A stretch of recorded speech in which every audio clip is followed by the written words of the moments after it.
welcome to the second of four reviews this week. Up this time is Kawaii Deathu Dezu.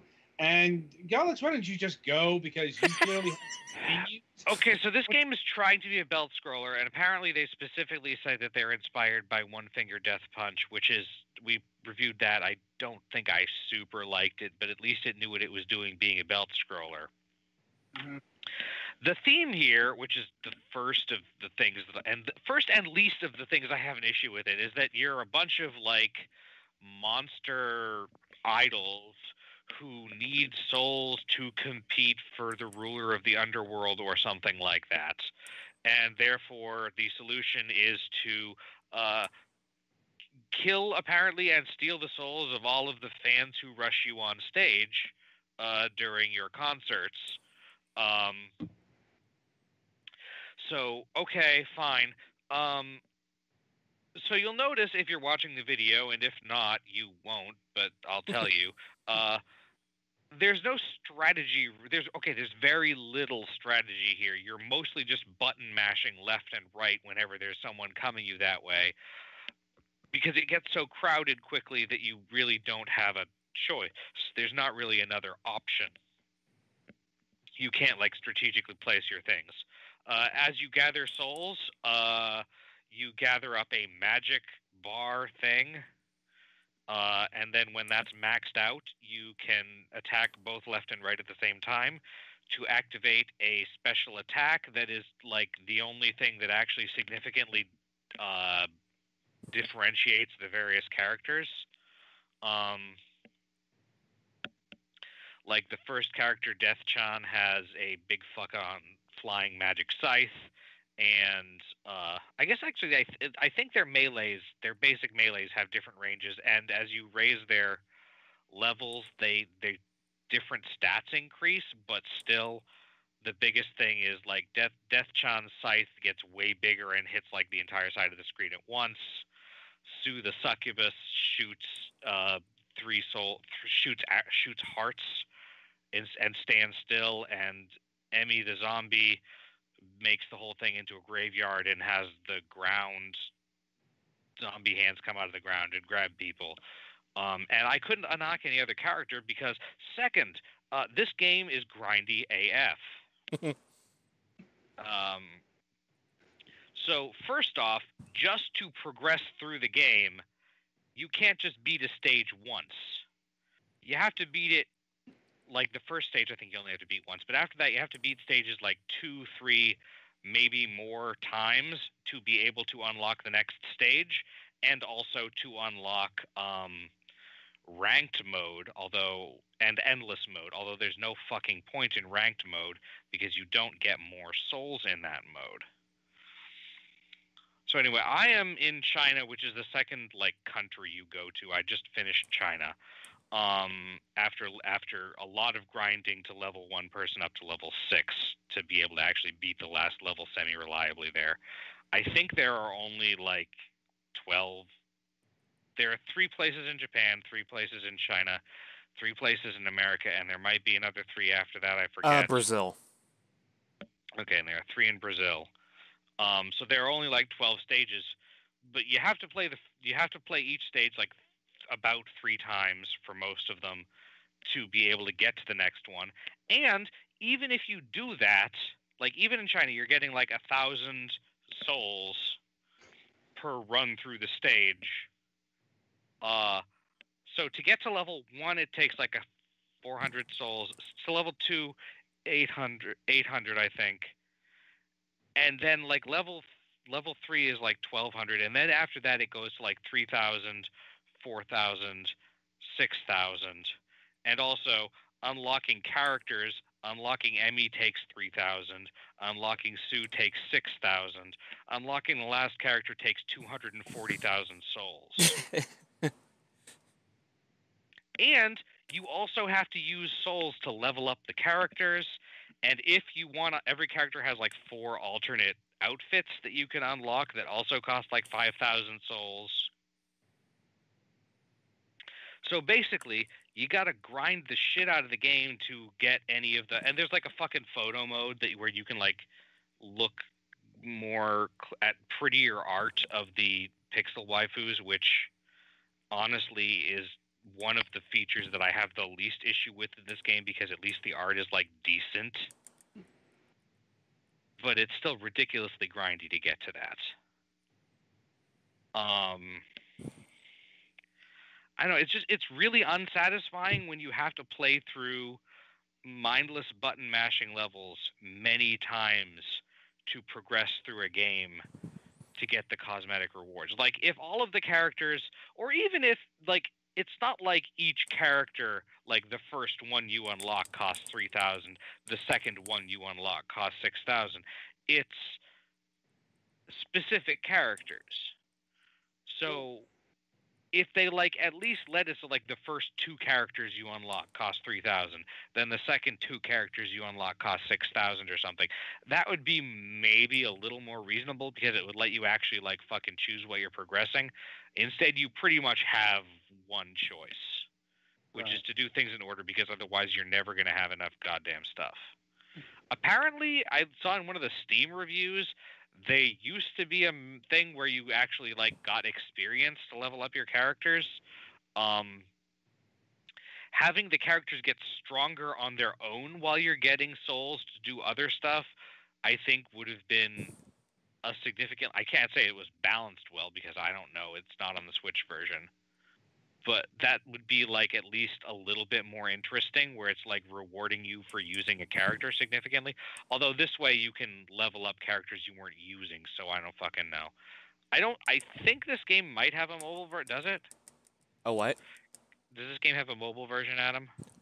Surprisingly, no. Because this game really seems like it was designed for you to be able to fucking, like, oh, hey, give us $10 and we'll give you 100,000 souls. I know, right? But there's no reason for it being this goddamn grindy if there's not a way to, like, pay money to not do that. Which I know at that point you're saying pay money to not play the game.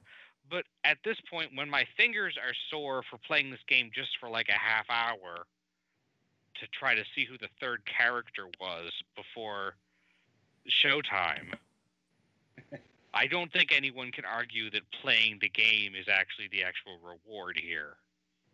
I think the reward here is unlocking the different outfits and seeing the things mostly. Yeah, there's no iOS version. There's no Android version. That's confounding, because this game is very grindy. It feels like it's adopting mobile grind. Hell, the gameplay style would work well on mobile. Mm-hmm. Yeah, you just need to tap on the left or right side of the screen. Yeah, it's like, that's why I thought this was a mobile game at first. And because the controls, like, are weird, because I have to punch right with the B button and I punch left with the left direction on the D-pad. That's weird. For me, it's just the left and right shoulder buttons. Well, yeah, at least on PS4 it feels a little natural, because the circle button and left button are at least in line. Right. Like an Xbox One controller, that's not. Yeah, I'd rather use face buttons for this, frankly, even if they're not lined up on the Wii U, or on the Switch, but like I said, on the Wii U. Yeah, it's using a face button and a directional control pad, and it's just weird, and it never stops being weird. Mm-hmm. Because it's not like it's using the other buttons for other things. Like, I think the only other button is A, to early use your special gauge when it's full, instead of waiting. No, you could do that. Yeah. It didn't tell me you could do that. I just found it by accident. Yeah. Anyway, okay, so you can do it, because you can get your thing full without automatically using it, too. Yeah, and then you can use it right then, or you kind of just wait and, I guess, worry about it for, like, an overcharge or something. I guess. Yeah. Well, I think it's for, like, if you get it up and you've just cleared the screen. Because the other thing is, when you activate your magic, it does automatically take out everyone on the screen. Mm-hmm. So, yeah, I don't actually entirely super hate this game. It's mostly just extremely mediocre. Uh-huh. But I feel like there's a lot that could have been done better, and the inherent design of the game is just kind of not fun. Well, yeah. If you want to see how this game was done good, it's their inspiration, the One Finger Death Punch games. Like, either one or especially two. Like, this game is like not understanding that One Finger Death Punch had some nuance to its combat, even if it was one button. Like, yeah, and in the early levels of this game, you almost have nuance sometimes because there's enough room that you don't constantly be having to jam both directions at the same time. But the number of enemies on screen at once scales up quickly. The amount of life that any given enemy has scales up, which is why you really need to fucking level your character up if you want to progress past like stage 2. So I'll give you the secret of this game failed. Enemy variety. And there's basically, adjusted for whatever country you're in, there's basically dudes, girls, and fat dudes. Right. And that's it. And they never change. The fat dudes have, and they come in like different colors for each stage, and the fat dudes have more health than the other ones of the same color, but also some of them are faster and slower, and there doesn't actually seem to be any goddamn rhyme or reason to that. Like, sometimes it'll be a girl that's faster, sometimes it'll be a dude that's faster. I've even seen a fat dude be faster a couple times, I think. Whereas, One Finger Death Punch, they added enemies, they added weapons, they added a whole lot of stuff. Also, while yes, you do go left and right as you attack, the stage, as far as I can tell, is just an enormous donut. Yep, it's a giant loop. There's no actual left or right edge to the stage. Whereas in One Finger Death Punch, that was decidedly not the case.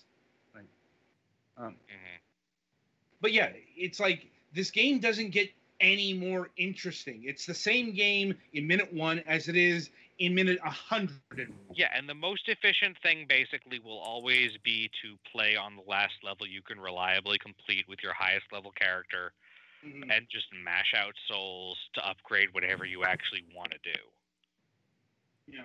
Basically, unless there's some character that you notice a difference in. Like, I guess I like Death Chan's special attack a little bit better than Sue or whatever the fucking zombie girl, Emmy. Yeah. Because she still actually moves during her special move instead of standing still and either summoning the ground or whatever. But I think that's mostly a feel thing. Yeah. Rather than actually be sufficiently different. And I'd love to tell you more about what more of the characters do, but I literally can't be asked to grind another, 20,000? No, another 12,000 souls, I think. Nobody cares. While also keeping my character at a high enough level to be able to actually fucking progress, so... Right. Something insanity? Yeah. Well, it's like the gameplay loop isn't that fun. Right, and you could make it fun if you, made it be a goddamn little bit... 16,000, excuse me. I'm not grinding 16,000 more souls. What is that? Really, what it comes down to is, if you want to see this game done well, done right, One Finger Death Punch is your alley. Its numbers weren't quite as big as I thought they were, but still, 24,000 is still way too goddamn high. Considering that means playing through a stage roughly 24 times just to unlock a level 1 character that you will then need to play through another 6-7 times to get up to a level where they can even play a stage where you get more than 100 fucking things for it. I think another thing that surprised me was the music. The music is surprisingly nondescript. Yeah, this seems like it's a music. It would be a music since you're fucking pop stars. Right. but it's was nothing great, and also you can't fucking hear it over your constant hey yeah of your attacking. So That's a Yeah. new descriptor. Yeah. He's not wrong though. and again, I mostly play as Death Chan, so like Emmy's voice is different, but she still is attacking constantly. And then when she's in her special mode, I believe she just kind of growls to summon the thing on either side. Mm-hmm. I do think it's kind of cute how when they're standing still, they have like normal cute faces, but then when they attack, you can see their monstrous forms. Right. Like that's a nice visual touch, but again, the visuals are the part of this game I think that I have actually the least problem with. No, the visuals are fine. Like the game looks okay. It's all the problems are in the gameplay. Mm-hmm. You know, like I don't know who this is for really. People with very strong one finger per hand who really look like looking at pixelated waifus and don't mind repetitive straight motion injuries to see it. Apparently. That's a hell of a niche clientele they got there. Uh-huh. Like, because this game is just not fun. It's not, it fell into the gameplay trap that One Finger Death Punch managed to avoid. Like, even though it's a simple concept, it realized that it needed to have variety and find different ways to elevate the combat to keep this kind of gameplay from getting stale. Because here's the thing, when like brawler or belt scrollers or that kind of gameplay goes wrong, it goes stale very quickly. This game it's not so much bad as it's boring. Mm-hmm. It's like, yeah, you can grind for like half an hour, but that cramps your hands, and it never changes. It never evolves outside of what you see out of the first goddamn stage. That's that is not good game design. Yeah, if the combat was a little bit more interesting, or the enemies were a little bit more varied, and there was just a little bit of strategy to it, and if the grind to get new stuff, like, I don't care even about what the level is, although the level does get too high. If it was less steep, where you start with one thing and then the next thing costs 16,000, or the next thing costs 3,000, and the next thing costs 6,000, and then the next thing costs 16,000. That's not a good curve. No, it's not a curve. It's a flat line. Mm-hmm. Well, it's an uphill slope. Well, no, it's like a gradual, the most gradual, because it uses the cheapest kind of difficulty progression. It just stacks on more and more and more, like, and it becomes a battle of attrition. Mm-hmm. So yeah, there's a core of an interest, like at least a game that would be fun to play and have a point in here. But as it just is, it kind of, unless you really want to see them pixelated waifus, and even then, I bet someone has like done screen caps or something online or some shit. Or something YouTube. I mean, the Switch has ways to post. I can totally like go into the full screen fucking thing and just. Yes. Anyway, anything else on Kawaii Desu Desu here? Not really. All right. All right, so I really wish there was something interesting to this, but there isn't really. No.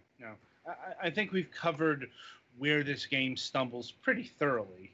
Mm-hmm. Like, yeah. Anyway, so that'll about do it for this review. Be sure to tune in after the break, as we'll be reviewing Cloud Base Prime.